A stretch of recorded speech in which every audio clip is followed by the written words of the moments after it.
এটা হচ্ছে লোহিত সাগর।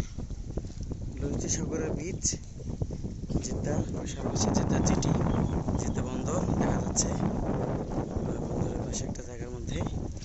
এটা বীচ অনেক লম্বা বীচ, একদম ওই দিকে রহমাত একটা মসজিদ আছে, অনেক সুন্দর একটা মসজিদ।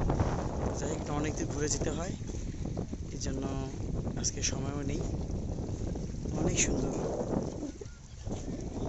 ভিউ। অবশ্যই এখানে টেম্পারেচার কম, মাত্র 31 ডিগ্রি টেম্পারেচার। এটা একটা ভালো টেম্পারেচার, এখানে 31 ডিগ্রি টেম্পারেচার, এটা বাংলাদেশের মতোই অলমোস্ট। কিন্তু মক্কা এই টেম্পারেচার অনেক হাই থাকে।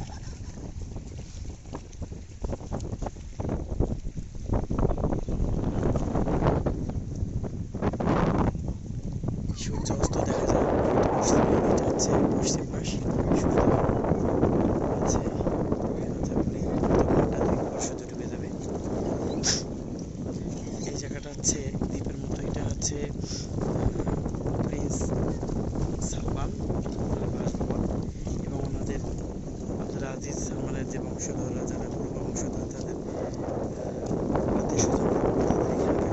এখানে তাদের আবাসনের ব্যবস্থা আছে। আপা,